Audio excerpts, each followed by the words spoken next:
우리가 이제 농사를 지으면서 여러분 논에 모내기도 끝내고 밭에 또 심을 것도 다 심으셨죠?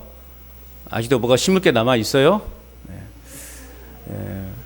모내기를 해놓고 또 밭에 이것저것 작물을 심어 놓고 그냥 뒷짐지고 있으면 됩니까?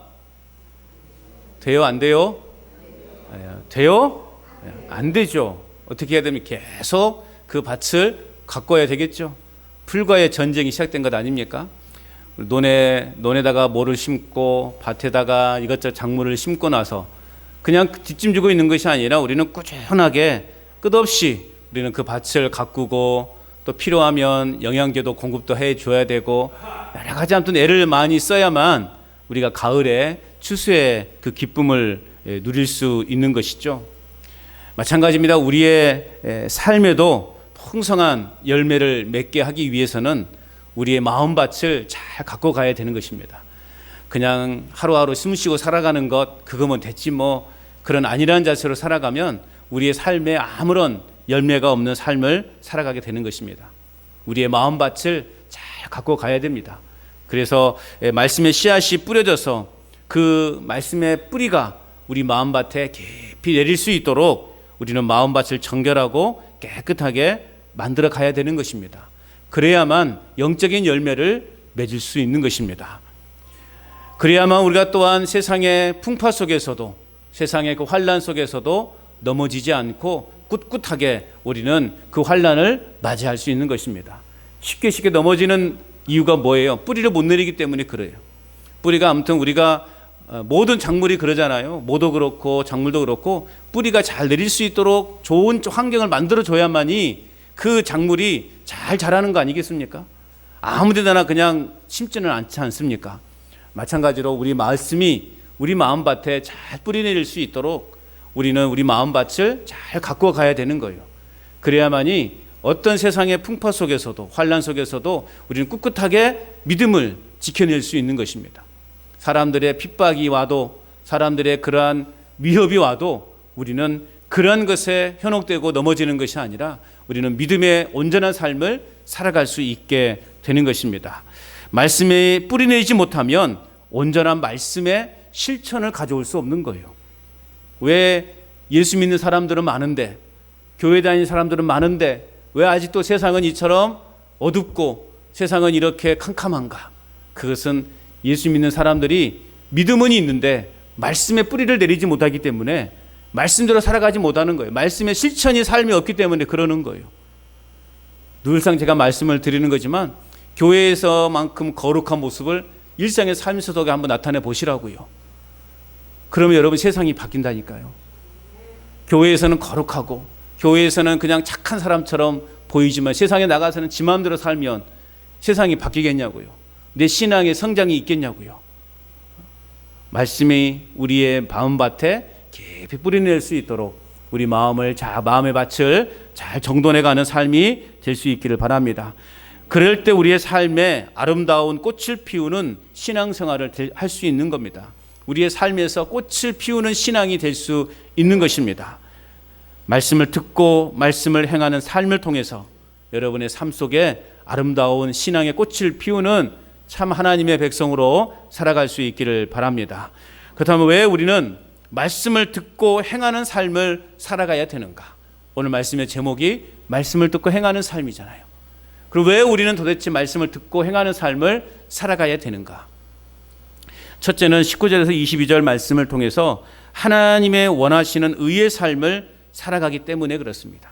하나님의 원하시는 의의 삶을 살아가게 하기 때문에 우리는 말씀을 듣고 행하는 삶을 살아가야 돼요. 자, 19절 말씀입니다. 우리 같이 19절 말씀을 읽어보겠습니다. 시작. 내 사랑하는 형제들아 너희가 알지니 사람마다 듣기는 속히하고 말하기는 더디하며 성내기도 더디하라. 아멘. 여러분 상대방의 말을 들어준다는 건 굉장히 중요합니다. 여러분이 한번 가만히 생각해 보세요. 내가 사람들과의 그 관계 속에서 상대방의 말을 내가 5분 이상 가만히 듣고 있은 적이 있어 봤다. 사람은 나는 말을 많이 하려고 그러지 듣는 것에 굉장히 우리는 참 익숙하지가 않아요. 그런데 우리가 듣는 것은 굉장히 중요해요. 그래서 실제로 어떤 경우에는 억울한 일을 당하고 힘든 일을 당했을 때 내 말을 들어준, 그때 내 말을 들어줘서 너무나 고맙다고 그렇게 인사하신 분들이 있어요. 나는 아무 말도 하지 않았어요. 그냥 들어주기만 했거든요. 공감해주고 그냥 끄떡여주고 그거밖에 한 것 없는데 그때 내 말을 잘 들어주고 또 이렇게 위로해줘서 그게 큰 힘이 되었다고 그렇게 말하신 분들이 있어요. 여러분, 많은 말을 하는 것보다 그저 잘 들어주는 것도 여러분 굉장히 위로가 되는 거예요. 그런데 우리는 그냥 한마디씩 내가 해야 돼. 내가 하지 않으면 내 입에서 뭐가 막 가시바늘이 돋는 것처럼 그래가지고 그러다 보면 오히려 더 위로받는 것이 아니라 더 상처를 입고 가는 사람들이 있어요. 여러분, 우리는 듣는 것에 굉장히 익숙해져야 되는 거예요. 오늘 본문의 야고보는 사람마다 듣기는 속히 하고 말하기는 더디하라 라고 권면하고 있습니다. 사람이 거듭나는 것은요, 순간적으로 일어나지 않아요. 꾸준히 지속되는 여러 가지 그 과정을 통해서 사람이 성장해 가는 거예요. 우리 신앙도 마찬가지겠죠. 그래서 오늘 말씀해 보면 속히 듣는 것은 어떤 의미인가? 속히 듣는다라고 하는 의미는 순종할 준비가 되어 있다라는 말이에요. 또한 분별력 있게 듣다라는 의미도 포함되어져 있어요. 우리가 듣되 잘 들어야 되는 거예요. 아무거나 듣고 있으면 안 돼요. 우리가 아무거나 듣다 보면 내가 잘못하면 이단에 빠지기도 하는 거예요. 맞는 말이거든. 야, 저 교회에서 들어보지 못한 말을 저 사람한테 듣네. 그러면서 내가 분별력이 없다 보니까 나도 모르게 그 이단에 빠져서 내 영혼이 망치는 그러한 일들이 비일비재하는 거예요. 듣긴 듣되 잘 들어야 되는 거예요. 분별력 있게 들어야 된다는 것을 오늘 야고보는 우리에게 이렇게 또 교훈하고 있습니다. 무엇보다 우리 그리스도인들은 하나님의 말씀을 속히 들을 준비가 되어 있어야 되는 것입니다. 말씀을 잘 들을 준비가 되어 있어야 되는 거예요. 뿐만 아니라 오늘 이제 속히 듣고 더디 말하라 그렇게 말하고 있잖아요. 더디 말하다. 속히 듣고 더디 말하라 라고 하는 말은 동전의 양면처럼 늘 함께 가는 거예요. 그래서 더디 말한다 라고 하는 의미는 천천히 말하라 라는 의미가 아니에요. 더디 말하다 라고 뜻은 성급하게 자신의 의견만을 주장하거나 자기의 고집만을 내세우지 말라라는 것입니다. 그래서 우리는 어떤 분은 대화를 할 때 우리 마음속에 초시계를 갖고 대화를 해라 라고 그렇게 말하는 분도 있어요. 그래서 내가 초시계를 딱 눌러가지고 내가 말할 때 내가 얼마나 오래 말하고 또 들을 때 얼마나 오래 듣는가를 초시계로 한번 점검해 보라는 거예요. 우리는 듣는 것보다 말하기를 좋아해 가지고요, 말을 엄청 많이 해요. 특히 이제 또 예수 믿는 사람들은 물에 빠져도 어떻게 한다 그래요? 입만 뜬다 그러잖아요. 근데요, 요즘 좀 바뀌어 가지고 예수 믿는 사람 물에 빠지면 안 나와요. 왜 그래요? 물고기랑 이야기 하느라고. 예수 믿는 사람 그러면 참 말 많은 사람 이러고 그렇게 우리가 인식되잖아요. 특히 또 목사들은 그나마 얼마나 말이 많겠습니까? 여러모로 듣는 것도 많고 그러니까 말이 얼마나 많겠냐고요. 그러니까는 막 한번 이야기 터지면은요, 막 가다가 삼천포로도 빠졌다가 저기 여수로도 갔다가 목포로도 갔다가 오만 데를 다 가요. 뭔 말을 하는 거지 지금? 그리고 자기 고집을 안 꺾죠. 내 말이 맞는다는 거예요. 그러니 어쨌든 잘못하다가는 큰 소리 나고 자존심 상하고 뭐 그런 경우가 종종 있게 되는 거예요. 그래서 우리는 말할 때나 들을 때나 우리 마음속에 뭘 갖고 있으라고요? 초시계, 스톱워치. 100m 할 때 시 딱 돌리면 탁탁탁 하잖아요. 내가 얼만큼 말을 하고 얼만큼 듣는지를 우리 스스로가 잘 판단해 봐야 되는 것입니다. 특별히 자기 주장만 내세우다 보면 서로 논쟁에 빠지기 쉽죠. 그렇기 때문에 우리는 말을 하고 듣는 일에 있어서 허물 없이 또 지혜롭게 말을 듣고 말을 할 수 있어야 되는 것입니다. 또 오늘 야고보는 뭘 또 권면하고 있습니까? 성내기도 더디하라. 성내기도 더디하라. 감정의 격분이 우리 마음속에 꽉 자리 잡고 있으면은요, 하나님의 의나 말씀을 받아들일 수 없게 되는 거예요. 나병에 걸린 아람 왕의 군대 장관 나아만이요, 엘리사를 찾아왔어요. 엘리사가 이렇게 아주 능력이 있는 그런 선지자라고 말을 들어서 나아만 장군, 군대 장관, 그 장관이요 찾아왔다고요. 그러면 어떻게 해야 됩니까? 다른 나라의 장관이 찾아왔으면 문 앞에 나와서 맞이해야 되잖아요. 그런데 엘리사는 뭐라고 말합니까? 엘리사는 나오지도 않고 종을 보내서 가서 요단강에 몸을 7번 씻고 나오면 깨끗하게 나을 것이오 라고 그렇게 말한 거예요. 그러니 나만 입장에서 얼마나 자존심이 상합니까?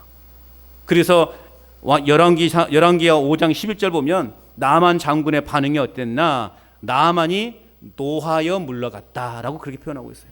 노하여, 화가 나가지고 돌아갔대요. 그런데 이제 그 시중 들던 부하들이 여차여차 설득을 해가지고 다시 돌아와서 이제 깨끗하게 나음을 입었죠. 만약에 나만이 그냥 열받아가지고 자존심이 상해가지고 그냥 집으로 돌아가 버렸다면 그 나만은 어떻게 됐을까요? 평생 그 나병에서 헤어나오지 못해서 비참한 인생을 마감했을 것입니다. 계속되는 시험을 받다 보면 스트레스 수치가 높아질 수밖에 없어요.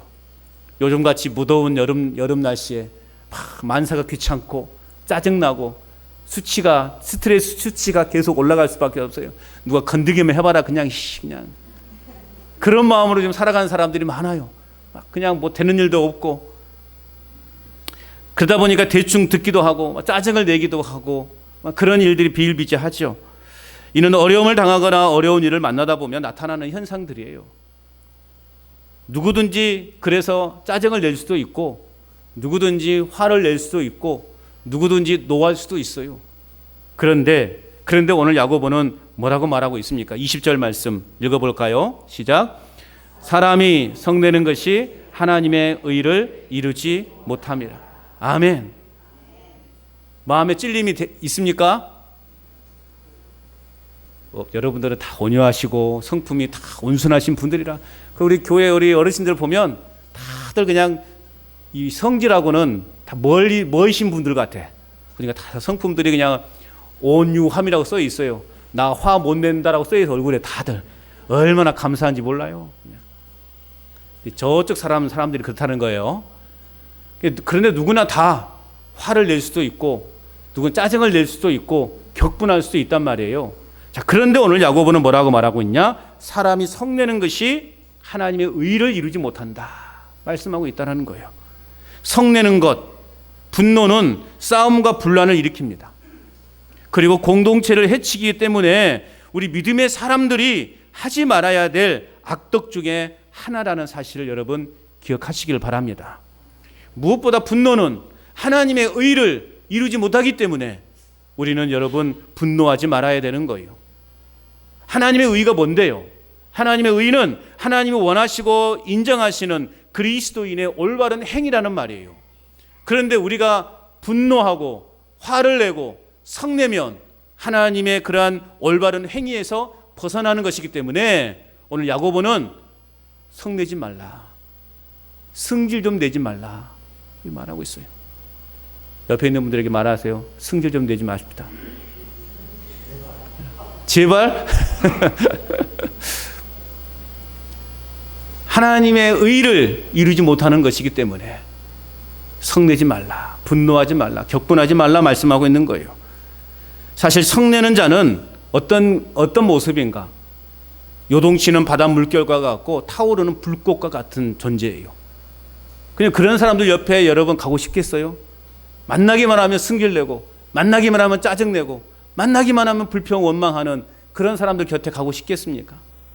그런데 여러분, 우리가 성내는 것을 가만히 보면 아무것도 아닌 걸로 시작해요. 그죠? 예. 여러분, 산불이 뭐 처음부터 그냥 막 온 산을 태워버립니까? 지난번에 강원도 경상도 쪽에 산불이 크게 났지 않습니까? 그게 뭐 처음부터 그냥 막 불이 그냥 확 붙었나요? 산불의 시작은 작은 것이 시작되는 불꽃, 작은 불꽃 하나가 그 담배꽁초에서 난 거기에서 발화가 돼가지고 온 산을 태워버리잖아요. 우리 마음도 마찬가지인 것 같아요. 사실 따지고 보면 내가 지금 뭐 때문에 화를 내고 있지? 내가 지금 뭐 때문에 지금 승리를 내고 있지? 그럴 때가 참 많습니다. 아무것도 아닌데 그것이 한번 내가 이제 감정을 놓쳐버리면, 감정을 잃어버리면, 한번 내 마음이 이제 돌아서 버리면 걷잡을 수 없게 이게 폭발을 해버리는 거예요.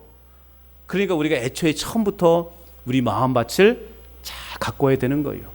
그런 불씨가 튕겨나오지 않도록. 아셨습니까? 그 불꽃이 튕겨나오지 않도록 우리가 평소에 말씀으로 우리의 마음을 잘 다스리고 우리 마음을 잘 말씀으로 우리 밭을 만들어야 되는 거예요. 그래야 그 분노의 불꽃이 피어나지 않지. 그 짜증의 불꽃이 튀어나지 않지. 우리 마음을 잘 다스릴 수 있어야 되는 거예요. 평소에는 너무나 괜찮은데 조금만 마음이 뒤틀리면 자기 감정을 억제하지 못하는 그러한 사람들이 있어요. 그래가지고 그냥 분위기를 완전히 깨트려버리는 그러한 여러분 우리의 마음들을 잘 다스릴 수 있어야 되는 것입니다. 오늘 야고보는 그런 말씀을 우리에게 교훈해주고 있는 거예요. 예수님께서도 산상수훈에서 노하는 자마다 심판을 받게 된다라고 그렇게 경고하고 있습니다. 이처럼 분노는 우리 그리스도인들의 삶에 있어서는 백해무익한 악덕이라는 것을 여러분 기억하시기를 바랍니다. 그러므로 오늘 우리는 노하기를 더디해야 되는 거예요. 성내기를 더디해야 되는 것입니다. 그것은 상대방을 위해서가 아니에요. 누구를 위해서예요? 하나님이 원하시는 삶이기 때문에 우리는 성내는 것, 분노하는 것을 절제할 수 있어야 되는 것입니다. 자, 또 21절을 읽어볼까요? 21절 시작.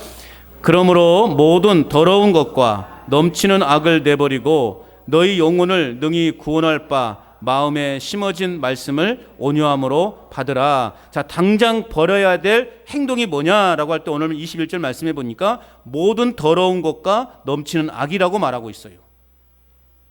여러분, 더러워진 옷을 계속 입고 다니는 그 미련하고 게으른 사람은 없겠죠. 우리 옷이 더러우면 바로 벗어서 세탁기에 넣는 것 아니겠어요? 마찬가지인 거예요. 우리가 내 마음이, 우리의 삶이 더러움이 느껴졌다 그러면 빨리 그것을 걷어내야 되는 게 지혜로운 삶인 것이죠. 그래서 21절 계속 말씀해 보면 우리 마음에 심어진 말씀을 온유함으로 받으라라고 그렇게 말씀하고 있는 것입니다. 즉 말씀이 잘 자라기 위해서는 말씀을 심는 밭이 또 말씀을 잘 수용할 수 있도록 만들어줘야 된다는 거예요. 밭에 요즘 뭐 얼마나 풀과의 싸움입니까? 그래서 여러분 또 어떤 작물을 심기 위해서는 먼저 그 밭에 뭐 자갈이 있으면 자갈도 좀 치우고 또 가시덤불이 있으면 가시덤불도 좀 이렇게 걷어내가지고 밭을 또 갈고 또 그곳에 뭐 거름도 하고 해서 좋은 땅을 만든 후에 그곳에 작물을 심어서 이제 뿌리를 내리게 하고 열매를 거두게 하는 것이죠. 마찬가지예요. 아까도 말씀을 드렸지만 우리 마음밭이 잘 정돈되어 있지 않으면 우리는 하나님의 말씀을 온유함으로 받지 못하는 거예요. 내 마음에 불평과 불만의 원망이 가득 채워져 있으면 하나님의 말씀이 들어왔다가도 튕겨져 나가는 거예요. 그 말씀을 내가 받아들이지 못하는 거예요. 내 마음이 완악해져 있으면 여러분 어떤 말씀이 전해져도 그 말씀이 내 마음밭에 뿌리내지 못하는 거예요.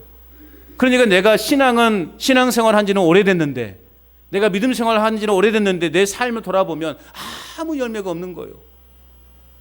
세상 사람들이 볼 때 내가 예수 믿는 사람인지 아닌지 구분할 수도 없는 그런 삶을 살아가고 있단 말이에요. 여러분 우리가 이제 야고보서를 계속 보면 막 내 마음을 콕 찌르는 말씀이 계속 나올 거예요. 여러분 상처받지 마세요.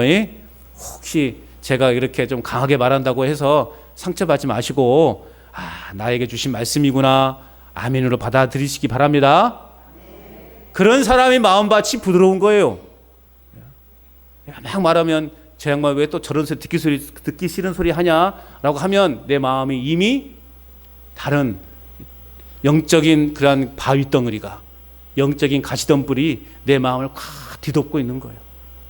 그러니 이곳에 말씀의 뿌리가 내릴 수 있겠습니까? 있어요 없어요? 제초조를 뿌려서라도 그 풀을 없애버려야지. 그러지 않겠습니까?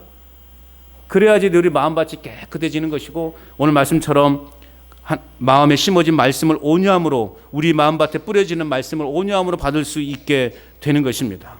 씨앗이 자라도록 방해되는 모든 불순물들을 깨끗하게 제거해 버려야 되는 것입니다.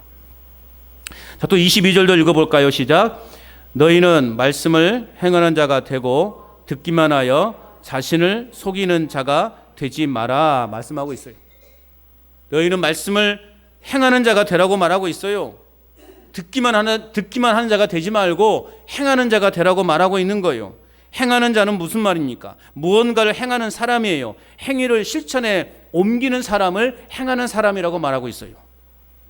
말씀을 행하는 자가 되라라는 거예요. 그 말씀을 실천하는 삶이 되라는 거예요. 말씀을 행동으로 옮기는 삶이 되라라는 거예요. 대부분 우리는 말씀을 듣는 일에만 집중해요. 오늘도 여러분의 제 말씀을, 하나님 말씀을 듣는 일에 집중하고 계시죠? 네. 여기에서만 멈추면 안 된다는 거예요.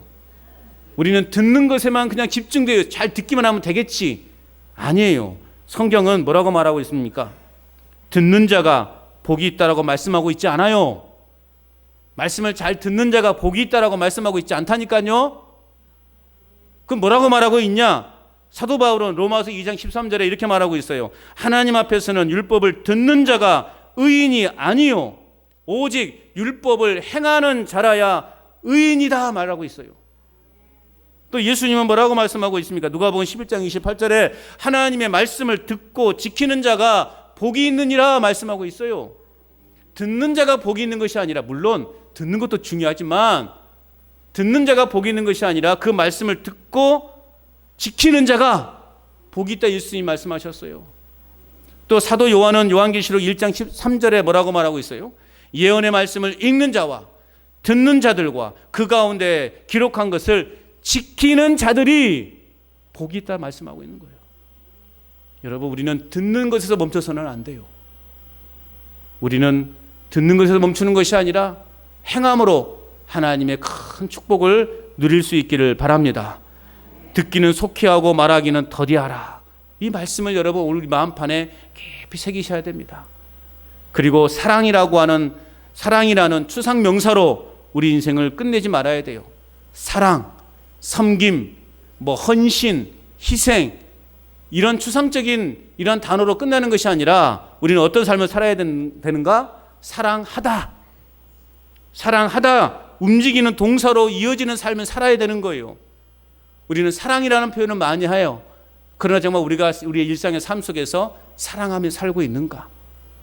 용서라는 그러한 단어는 많이 생각하고 이야기합니다. 그러나 용서하다, 우리가 행동으로 옮기는 그러한 동사로, 움직이는 동사로 우리의 삶이 이어지고 있는가?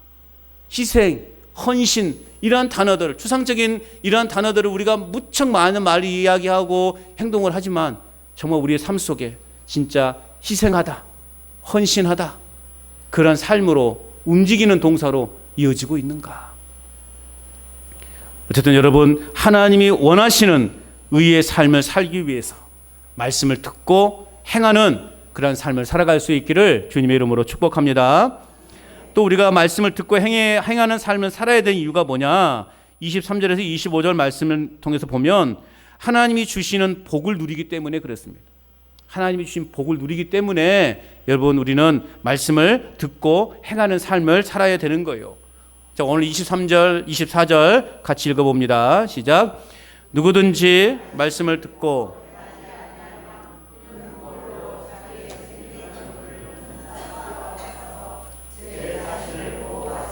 그 모습이 어떠했는지를 곧 잊어버리거니와. 아멘. 자, 야고보는 계속해서 흩어져 있는 형제들에게 강하게 권면하고 있습니다. 어떤 권면이냐? 누구든지 말씀을 듣고도 행하지 아니하면 마치 거울로 자신의 얼굴을 보았지만 돌아서 버리면 잊어버린 것과 같다라고 그렇게 표현하고 있어요. 무슨 말이냐? 여러분들에게 만약 제가 큰 도화지, 빈 도화지 하나 딱 갖다 놓고 여러분들의 얼굴을 한번 그려보십시오 하면 내 얼굴을 그릴 수 있는 사람이 있을까요? 제대로? 여러분 오늘 거울 아침에 보고 오셨죠? 안 보고 왔단 말이죠. 다 보고 왔잖아요. 한 번씩 요만한 거울이든 이따만한 거울이든 다 거울 보면서 내 얼굴 보고 왔잖아요. 근데 여러분 얼굴 기억나세요?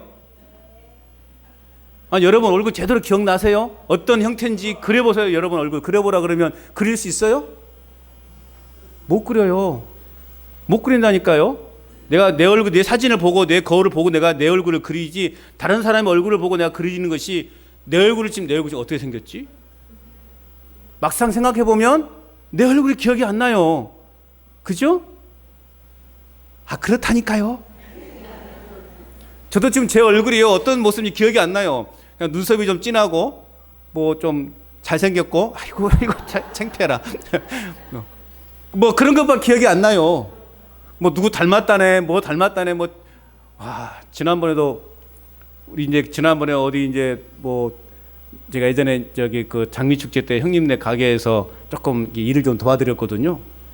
그랬더니 이제 어느 이제 부부들이 한 3가정이 이제 밥을 먹고 가는데 자꾸 저를 이제 쳐다보는 거. 제가 이제는 카운터에서 이렇게 있으니까 자꾸 쳐다보는 거. 그러면서 이제 나가면서 그 계산하는 남자분이 우리 저기 여성들이 많이 봤다는데 우리 아세요? 물어보더라고요. 그래서 저는 모르는데요. 그랬더니 혹시 광주에 안 사세요? 광주에 안 사는데요. 그랬더니 어디서 많이 봤다라는 거예요. 도대체 어디서 봤을까 나를? 제가 그렇게 흔한 얼굴입니까? 어쨌든 여러분, 우리는 내가 그렇게 평생을 지금 일평생 내가 매일 아침마다 하루에 몇 번씩 내 얼굴을 거울로 봤음에도 불구하고 지금 내 얼굴을 그리라 그러면 내 얼굴을 못 그려요. 아무리 미술을 전공한 사람이라 할지라도 지금 이 당장 내 얼굴을 그려봐라 그러면요, 내 얼굴을 못 그립니다. 그런다니까요. 지금 여러분 그 생각 안 해보셔서 그렇지, 지금 생각해보세요. 여러분 얼굴 이미지, 지금 내 얼굴이 어떻게 생겼지? 거울을 보면 아, 이렇게 생겼구나 그러지 잊어버린다니까요. 오늘 말씀이 그거예요. 말씀을 듣고 행하지 아니하면 그는 거울로 자기 생긴 얼굴을 보는 사람과 같다. 그런데 내 자신을 보고도 뒤돌아서 보면 내 얼굴이 어떤 얼굴이지? 잊어버린 것 같다라는 거예요. 결국 거울에 비친 희미한 얼굴을 기억하고 있을 뿐이에요. 아, 내 얼굴 대충 뭐 이렇게 생겼다라는 것만 기억하는 것이지 완벽하게 내 얼굴을 기억하지 못한다라는 것입니다. 자기 얼굴에 더러운 것이 묻어있고 또 머리가 엉망인 것을 직접 거울을 통해 보았음에도 그냥 외출하는 것은 그만큼 게으르고 어리석은 모습이죠. 마찬가지로 하나님의 말씀을 보고도 삶에 전혀 변화가 없는 것도 바로 이처럼 어리석은 일이라는 거예요. 얼마나 우리 인간이 여러분 참 무능한 존재입니까? 내가 잘난 것 같은데 참 부족함이 많은 인생들이에요. 그러니 여러분, 우리가 남에 대해서 함부로 평가하고 남에 대해서 이렇고 저렇고 말할 자격이나 있습니까? 나도 나를 모르는데, 나도 나를 모르는데 누가 누구를 평가하겠냐고요. 그런 말들 많이 해요. 말씀을 읽어도 그냥 보면 돌아서면 잊어버리고, 말씀을 보면 돌아서면 잊어버리고, 그런 말씀 많이 하시죠? 말씀이 기억나지 않는데요. 그냥 보고 돌아서면 잊어버리고, 돌아서면 잊어버리고. 그런 말도 안 하면 말씀을 읽지도 않는다는 거예요.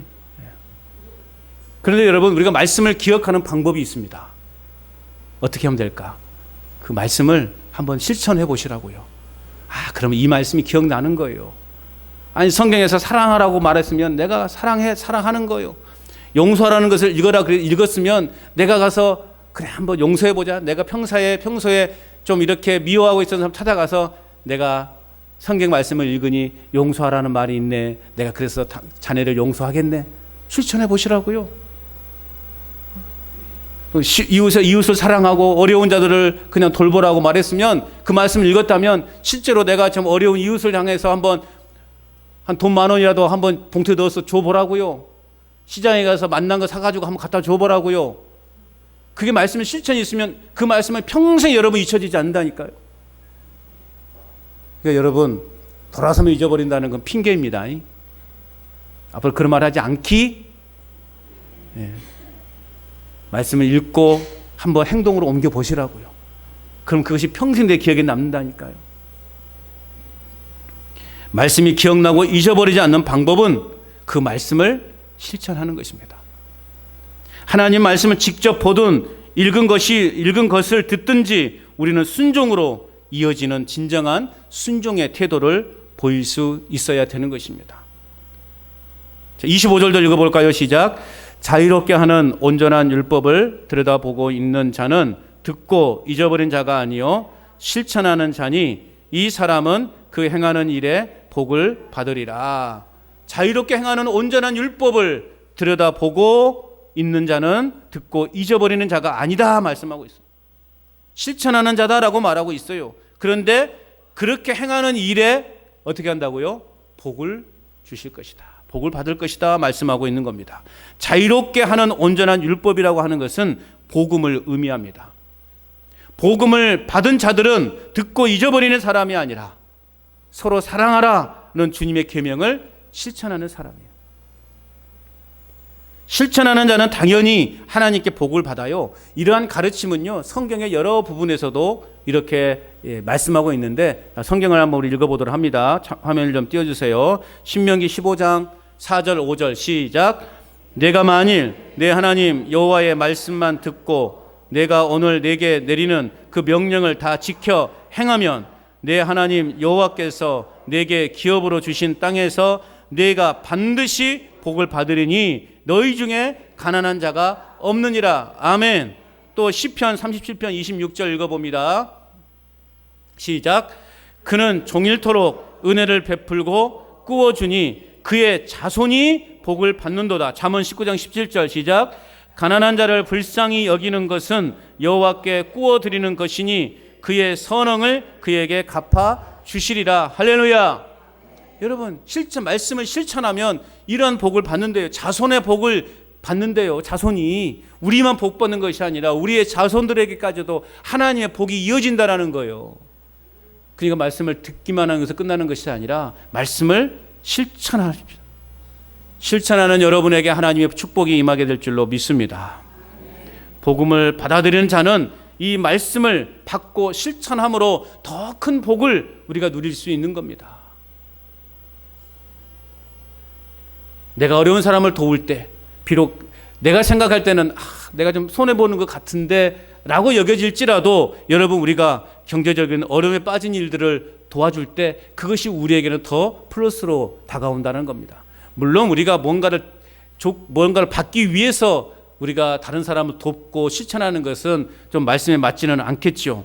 그러나 오늘 우리는 순수한 마음을 가지고 우리가 이 말씀을 배웠다면 이 말씀을 실천하는 삶으로 실천해낼 때 하나님은 우리에게 풍성한 은혜의 복으로 역사하신다 말씀하고 있는 것입니다. 또한 자유롭게 온전한 율법, 이것은 복음을 받은 자들은 여러분 말쟁이 형식적인 바리새인의 의보다 더 낫다라는 것을 오늘 우리에게 말씀해 주고 있는 것입니다. 여러분, 오늘 복음을 받다 살아가는 우리는 그저 우리만이 이 복음을 누리는 것이 아니라 이 복음을 모든 사람이 누릴 수 있도록 우리는 오늘도 열심히 복음의 증인으로 살아가야 돼요. 우리가 다른 것도 다 좋지만 가장 중요한 실천이 뭐냐? 복음을 전하는 것 실천이에요. 복음을 나누는 이 일에 우리는 무엇보다 더 귀한 것으로 여길 수 있어야 되는 것입니다. 그래서 어쨌든 우리가 말만 무성한 사람들과는 분명 다른 삶을 살아야 돼요. 왜냐하면 우리에게는 하나님이 주신 복을 누릴 수 있는 특권이 있기 때문에 그렇습니다. 말씀을 듣고 행하는 삶을 살아감으로 하나님이 약속하신 이 놀라운 축복들을 누리는 저와 여러분 될 수 있기를 축복합니다. 또한 말씀을 듣고 행해야 되는 이유가 뭐냐? 마지막 세 번째는 하나님을 섬기는 참된 길이기 때문에 그렇습니다. 하나님을 섬기는 참된 길. 자, 26절 말씀 다시 본문을 써서 26절 같이 읽어봅니다. 시작. 누구든지 스스로 경건하다 생각하며 자기 혀를 재갈 물리지 아니하고 자기 마음을 속이면 이 사람의 경건은 헛것이라. 자, 보세요. 헛것이라. 누구든지 스스로 경건하다 생각하고 자기 혀를 재갈 물리지 아니하고 자기 마음을 속이면 이 사람의 경건은 헛것이라. 속이면, 오늘 이 야고보서 1장에 보면은요, 이 전체를 내용을 보면 속이다라고 하는 이 표현이 3번 등장해요. 여러분 성경을 가지고 있는 분들은 참고해 보시고요. 16절에 보면 속지 말라라는 표현이 나와요. 1장 16절 보면 내 사랑하는 형제들아 속지 말라 표현이 나와요. 또 22절의 말씀에도 보면 우리가 오늘 22절의 말씀에도 보면 속이는 자가 되지 말라 말씀하고 있죠. 속이는 자가 되지 말라. 그리고 오늘 우리가 읽었던 26절의 말씀에 보면 자기 마음을 속이면이라는 속이다라는 표현이 3번 등장하게 돼요. 헬라어로는 각 단어가 다 다릅니다. 의미도 달라요. 빗나가다, 거짓말로 속이다, 기만하다 이러한 뜻을 담고 있기는 하지만 모두가 다 속이다라는 말로 의역할 수 있는 겁니다. 속이는 것, 스스로 경건하다고 말하고 다니는 사람이 누구인가, 그 대표적인 사람들이 누구인가라고 할 때 예수님은 바리새인들을 말하고 있어요. 스스로 경건하다. 내가 스스로 경건하다. 내 자신을 속여요. 사랑하는 사람을 속여요. 그 사람들이 바로 대표적인 사람들이 바리새인들이에요. 스스로 경건하다고 하는 사람들의 말에 대해서 자제하지 못할 때 자기 자신을 속이는 사람이 되는 거예요. 여러분, 우리 스스로를 속이지 마십시오. 왜? 우리 하나님은 우리 외모를 보시는 분이 아니라 우리 마음의 중심을 보시는 분이에요. 그래서 우리는 우리 스스로를 속이지 말아야 되는 거예요. 나 경건한 사람이야. 나 믿음이 이만큼 된 사람이야. 자랑할 것이 아니라고요. 하나님 눈에 보면 다 도토리 기재기예요. 지난번에 말씀드렸잖아요. 땅에서 보면 건물이 높아 보여요. 우리 구례 제일 높은 아파트가 27층. 와, 밑에서 보면 엄청 높아 보여요. 저 위에서 봐봐요. 똑같아. 도토리 기재기라고요. 내 믿음이 몇 년이네, 내 신앙이 얼마네, 이게 중요한 게 아니라니까요. 우리가 하나님의 말씀을 얼마나 실천하고 살아가느냐. 내 신앙이 이제 고작 1년, 2년 됐다 할지라도 내가 하나님 말씀을 잘 받아서 그 말씀이 삶으로 잘 실천되고 있다면 그 사람은 신앙생활 30년, 50년 신앙생활 하고도 아무 열매 없는 사람보다 더 훨씬 뛰어난 신앙을 갖고 있는 사람이라는 거예요. 또 오늘 말씀해 보면 자기 혀를 재갈 물리고라는 표현이 나와요. 이건 뭐예요? 소리를 내지 못하도록 사람의 입에 물리는 물건을 말하는 거예요. 혀를 절제하지 않으면 스스로 경건하다고 생각하며 확신하는 것이 결국 자기 자신을 속이는 것이다 라고 말하고 있는 겁니다. 우리가 여러분 말 조심해야 돼요. 그래서 아까 1절에도 아까 우리 19절에도 뭐라고 말하고 있어요? 말하기를 더디하라. 우리의 말 한마디로 사람을 죽일 수도 있고 살릴 수도 있는 거예요. 여러분, 왜 교회에 다니는 사람들이 서로 싸우면요 그게 싸움이 오래 간지 아십니까? 세상 사람들은요 그냥 한번 이렇게 해도 그냥 술 한잔 탁 먹고 하면 그 다음날 어깨동무하고 다녀요. 그런데요 교회 다니는 사람들은요 이 말로서 준 상처가 크기 때문에 평생 이게 하나가 안 되는 거예요. 이 말이 얼마나 무서운지 우리는 특별히 우리 혀를 다스릴 수 있는 자가 되어야 되는 것입니다. 결국 우리가 혀를 절제하지 않으면서도 막 말로는 오만 말들, 욕한 거, 원망, 불편, 시기, 질투, 그냥 사람을 대해서 함부로 막 정죄하고 그런 말을 온갖 말을 쏟아내면서 나 경건하다, 나 거룩한 사람이야 라고 하면 자기 자신을 속이는 자래요. 자, 27절. 그래서 어떻게 됩니까? 예수님 이런 행위가 틀린 미선자들에 대해서 책망하시는데 어떻게 하고 있습니까? 27절 시작. 하나님 아버지 앞에서 정결하고 더러움이 없는 경건은 곧 고아와 과부를 그 환난 중에 돌보고 또 자기를 지켜 세속에 물들지 아니하는 그것이니라. 아멘. 그래서 이제 우리가 정말 우리가 경건한 삶, 정결하고 더러움이 없는 경건한 삶을 살기 위해서는 어떻게 해야 되는가? 오늘 야고보는 마지막으로 교훈하고 있어요. 그 첫 번째는 뭐냐? 고아와 과부를 그 환난 중에 돌보는 사람이다. 그러니까 당시 고아와 과부는 유대 사회에서 가장 가난한 자, 가장 소외된 사람들의 분류였어요. 그들은 예수님께서 늘 말씀하시잖아요. 고아와 과부를, 구약에도 보면 고아와 과부와 나그네를 그들을 함부로 버려두지 마라 그렇게 말하잖아요. 그들을 잘 섬겨라. 그게 성경의 가르침이잖아요. 그러니까 우리가 진짜 경건한 삶을 어떤 삶인가, 그냥 말로만 막 떠들어대는 그런 삶이 아니라 이렇게 사회적으로 어려운 사람들을 도와주고 그들을 격려해 주는 것, 그것이 진정 경건한 삶이다라고 말하고 있는 거예요. 또 말씀에도 보면 자기를 세속에 물들지 않게 하는 사람이 경건한 사람이다. 즉 돈과 권력과 쾌락에 기초한 이 세상의 가치 체계에 순응하지 않고 살아가는 것, 그것이 경건한 삶을 유지하는 것이다 라고 오늘 야고보는 가르쳐주고 있습니다. 자, 진정으로 정결하고 더러움이 없는 그 경건은 우리는 이제 구약에 보면 보아스라고 하는 사람을 통해서 우리는 진짜 경건이 무엇인가를 알 수 있어요. 룻기 2장 3장에 보면 이제 잘 알 수 있는데, 우리는 율법을 뛰어넘는 보아스의 경건을 우리는 찾아볼 수 있습니다. 그는 친족 엘리멜렉의 가정을 구하기 위해서 율법에 정한 규례를 그냥 과감하게 깨트리고 그 영혼들을 그 가정에 인애를 베풀었어요.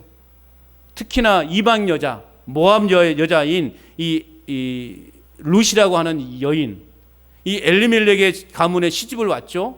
그런데 시집 온 지 얼마 안 돼서 그냥 남편이 죽어버렸어요. 과부가 된 거예요. 그러니까 여러분 어떻게 하겠냐고요. 이제 그 어머니가 집으로 고향으로 돌아가려고 할 때, 애야, 이 며느리야, 너는 이제 네 고향으로 가거라, 뭐 우리 같이 가서 보냐. 다 시어머니도 과부요, 며느리 둘도 과부요. 얼마나 집에 돌아가면 부끄럽냐고요. 그래서 돌아가라 할 때 둘째는 돌아갔지만 첫째 이 룻은 돌아가지 않았어요. 어머니의 하나님이 내 하나님이 되고 어머니가 가는 곳에 저도 가겠습니다. 얼마나 좋은 며느리게요. 그러니까 이 룻은 시어머니들이 참 좋아하는 또 책이기도 한다고 그래요. 그래서 여러분, 우리가 룻기는요 그렇게 보면 안 돼요. 성경을 그렇게 보면 안 돼요. 내 입장에서만 보면 안 돼요. 어쨌든 그 참 룻을 향한 우리는 이곳에 보아스라는 사람에 주목해야 되는 거예요. 이방 여인이에요. 이거 율법적으로도 유대인이 이방인과 함부로 모든 것을 이렇게 결혼하고 아내로 맞아들일 수 없는 그러한 율법이었지만, 그럼에도 불구하고 오늘 보아스는 이 룻을, 이방인 여인, 불쌍한 이 여인을 아내로 맞이하게 된 것이죠. 결국 하나님은 어떻게 이 가정에 복을 주셨을까요? 그 어렵고 가난하고 참 이렇게 사람들 앞에 감히 나설 수 없는 그 부끄러운 인생들, 그 인생들에게 호의를 베풀었더니 하나님께서 어떠한 복을 주셨을까요? 이 보아스와 룻을 통해서 누가 태어났습니까? 다윗이 태어나게 되죠. 다윗의 증조부가 되는 거예요. 그리고 어떻게 됐을까요? 그 다윗을 통해서 누가 나왔어요? 예수님이 탄생한 거예요. 어마어마한 복을 주셨잖아요. 그죠? 우리의 모든 그러한 율법과 그 모든 관념을, 사회적 관념을 뛰어넘어서 그 여인을 맞아 주었더니, 그 여인을, 불쌍한 사람을 도와주었더니 하나님이 이처럼 놀랍게 축복해 주셨다라는 것입니다. 그러므로 여러분, 오늘 우리는 헛된 경건의 모양만 내지 말고 정결하고 더러움 없는 진짜 경건을 우리의 삶 속에서 실천해 내야 되는 것입니다. 어렵고 힘든 이웃을 외면하지 말고 그들을 돕는 자들이 되어야 되는 것입니다. 여러분, 오늘 야고보는 말씀을 듣고 이를 행할 것을 명령하고 있습니다. 당시 초대교회가 그랬던 것처럼 지금도 교회도 듣지 않는 것이 문제이고, 듣되 그것을 간직하며 실천하지 않는 것이 더 큰 문제라는 거예요. 얼마나 말씀이 많이 나와요. 말씀의 설교의 홍수 시대를 우리는 지금 살고 있어요. 그런데 그 많은 말씀을 듣고도 그것을 실천하지 않으니 세상은 변하지 않고 내 신앙은 변하지 않게 되는 것입니다. 그러면 여러분, 참된 신앙은 준비된 마음으로 말씀을 받고 그 말씀을 행하여 스스로 속이는 자가 되지 말고, 약한 자를 돌아보고 세상과 타협하지 않는 삶을 살아가는 것, 그것이 참된 신앙의 모습입니다. 여러분, 이 한 주간에 오늘 여러분이 묵상하고 읽었던 말씀을 하나라도 한번 실천해 보시라고요. 그럼 여러분의 신앙에 굉장한 만족도를 누릴 수 있을 것입니다. 야, 이게 신앙생활을 하는 맛이구나. 그걸 누릴 수 있을 거예요. 그냥 무의미하게 바리새인처럼 경건한 척만 하지 마시고 우리 경건을 삶으로 실천해 보시길 바랍니다. 이런 사람이 참 그리스도인이고 경건한 사람이라고 말할 수 있는 것입니다. 그래서 이 한 주간도 여러분 말씀을 듣고 행하는 삶을 통해서 진짜 그리스도인, 진짜 하나님의 자녀로 살아가는 여러분 모두가 될 수 있기를 주님의 이름으로 축원합니다.